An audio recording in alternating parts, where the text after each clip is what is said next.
महाराष्ट्र में छत्रपति शिवाजी महाराज की प्रतिमा को लेकर जो सियासी बवाल मचा हुआ है, उन सब के बीच बड़ा सवाल ये है कि क्या शिवाजी महाराज की प्रतिमा गिरने के पीछे उद्धव ठाकरे का हाथ है। ये हम इसलिए कह रहे हैं क्योंकि इस मामले में अब बीजेपी के नेता नीलेश राणे ने बड़ा खुलासा किया है। दरअसल एक पोस्ट के जरिए नीलेश राणे ने यह दावा कर दिया है कि इस प्रतिमा को गिराने के पीछे उद्धव गुट के एक विधायक वैभव नायक की साजिश हो सकती है। जी हां, यह नीलेश राणे का बेहद चौंका देने वाला ट्वीट जो सामने आया है। चूंकि लगातार छत्रपति शिवाजी महाराज की जो प्रतिमा वहां पर गिरी है, उसको लेकर दोनों ही पक्ष यानी एक तरफ महायुति और दूसरी तरफ एमवीए आमने सामने हैं। नेताओं के आरोप प्रत्यारोप का सिलसिला जारी है। लेकिन इन सब के बीच अब बता दें कि नीलेश राणे जो कि बीजेपी के सांसद रहे हैं और साथ ही उसी इलाके से वो आते हैं जहां पर यह घटना हुई है, तो ऐसे में उन्होंने उद्धव ठाकरे गुट के जो विधायक हैं वैभव नाइक, उनको ये साफ तौर पर कह दिया है कि अगर वैभव नाइक ने ऐसा कुछ भी किया है तो वो अभी नाव में सवार होकर दुबई या पाकिस्तान जाने के लिए तैयार हो जाएं। यानी अगर प्रतिमा गिराने के पीछे उद्धव गुट के इस विधायक की कोई भी साजिश है, अगर ऐसा कुछ खुलासा होता है आने वाले वक्त में, तो आप दुबई या पाकिस्तान जाने के लिए तैयार हो जाएं। यानी यहां पर खुली धमकी जो है वो दरअसल बीजेपी के नेता नीलेश राणे की तरफ से दी गई है। नीलेश राणे के जिस ट्वीट का हम जिक्र कर रहे हैं उसके बारे में आपको बता दें कि नीलेश राणे ने अपने एक्स हैंडल पर ट्वीट करते हुए ये लिखा कि अभी मुझे ये जानकारी मिली जिसके मुताबिक जिस दिन छत्रपति शिवाजी महाराज की प्रतिमा गिरी, उस दिन 15 मिनट में उद्धव गुट के विधायक वैभव नाइक वहां पर पहुंच गए थे। और नाइक 15 मिनट में घटना स्थल पर कैसे पहुंच सकते हैं, यह सवाल जो है वो नीलेश राणे की ओर से उठाया गया है। उन्होंने कहा कि उनका तो कोई आसपास कार्यक्रम भी नहीं था, तो फिर कैसे पहुंच गए।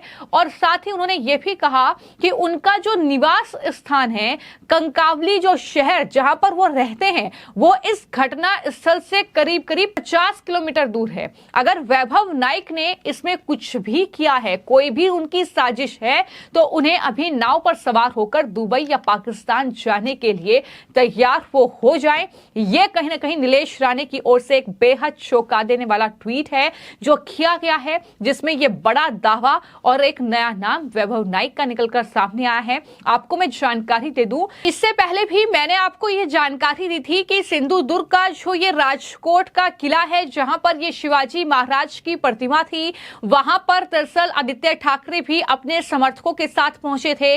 वहां पर आदित्य ठाकरे के साथ उनके कुछ और नेता पहुंचे थे और उसमें वैभव नाइक भी शामिल थे। इसके अलावा वहां पर नारायण राणे पहुंचे थे और इसके अलावा नीलेश राणे और कई वहां पर जो महायुति के नेता हैं वो भी वहां पर थे और दोनों ही पक्षों के जो कार्यकर्ता थे वो आपस में भिड़ गए थे। हालांकि इसको लेकर वैभव नाइक ने अब नारायण राणे के खिलाफ एफआईआर तक दर्ज करा दी है, शिकायत तक उन्होंने कर दी है और ये आरोप लगाया है कि हमारी जान को खतरा है, हमें दरअसल हमला करने की कोशिश हम पर हो रही है। ये तमाम आरोप प्रत्यारोप का सिलसिला चल रहा है। जो हुआ है वो दुर्भाग्यपूर्ण है, होना नहीं चाहिए था। इसमें जिसकी गलती है, कॉन्ट्रैक्टर हो, ऑफिसर्स हो, जिनकी ये गलती है उनके ऊपर कड़क कार्रवाई हो, ये हमारी मांग है और वो फॉलोअप देखिए हम लोग करेंगे। हम लोग सरकार में बैठे हैं तो उनके ऊपर कड़क कार्रवाई ज़रूर होगी। और दूसरी तरफ वापस ये स्टैचू इधर इंस्टॉल करने के लिए, इधर वापस खड़ा करने के लिए जो कुछ करना पड़ेगा जल्द से जल्द वो सब किया जाएगा। ये आश्वासन मैं आपको देता हूँ। मैं तमाम महाराष्ट्र के जो शिव प्रेमी हैं उनका धन्यवाद करता हूँ कि ये बहुत ही गुस्सा देने वाली बात जो हुई है, जो फोटोग्राफ्स हम देखते हैं, फिर भी उन्होंने जो संयम रखा, जो पेशेंस रखा, मैं उनका ही धन्यवाद देता हूँ क्योंकि ये साधारण चीज़ नहीं है जो हुई है।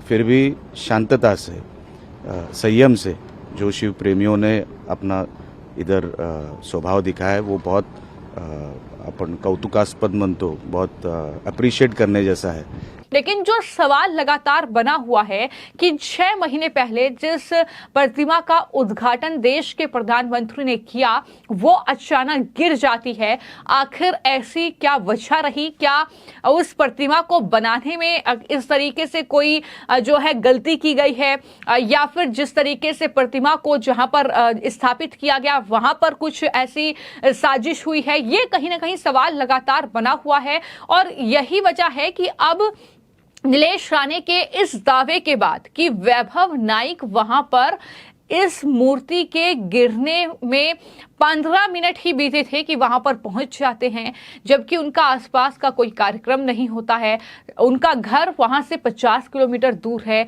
तो ये सवाल उनकी तरफ से पूछा गया है और जब नीलेश राणे की सवाल पूछ रहे हैं तो इसके बाद सवाल यही उठता है कि क्या इस प्रतिमा को गिराने के पीछे क्या उद्धव गुट की कोई बड़ी राजनीतिक साजिश है? क्या कोई बड़ी राजनीतिक चाल है? क्योंकि महाराष्ट्र में आने वाले वक्त में विधानसभा चुनाव है, लगातार हर एक राजनीतिक दल अपनी तैयारी कर रहा है, लेकिन किस तरीके से मौजूदा शिंदे सरकार को घेरा जाए ये लगातार कोशिश जो है महाविकास आघाड़ी के जरिए हो रही है। पहले चाहे वो एक रेप की घटना को लेकर इस तरीके से बवाल करना हो सड़कों पर, या महाराष्ट्र बंद का आह्वान करना हो जिस पर जो है बॉम्बे हाई कोर्ट ने रोक लगाई, और उसके बाद अब छत्रपति शिवाजी महाराज की जब ये मूर्ति गिरती है, जब ये प्रतिमा गिरती है, तो वहां पर पहुंचकर ये पूरा विपक्ष, फिर चाहे वो उद्धव गुट हो, कांग्रेस पार्टी हो या फिर एनसीपी ही क्यों ना हो, लगातार जो सियासत जिस तरह की कर रहे हैं उसको लेकर लगातार यही सवाल विपक्ष पर उठ रहे हैं कि क्या इसके पीछे कोई बड़ी राजनीतिक साजिश है। हालांकि प्रधानमंत्री वहीं पर अपनी गलती मान रहे हैं, लेकिन इन सब के बीच मैं आपको यह भी जानकारी दे दूं कि इस पूरे मामले में पुलिस ने एफआईआर दर्ज की और इस मामले में कॉन्ट्रैक्टर और साथ ही आर्किटेक्ट को आरोपी बनाया गया है, और आरोपी जो आर्किटेक्ट है चेतन पाटिल, उसकी गिरफ्तारी भी इस मामले में हो चुकी है।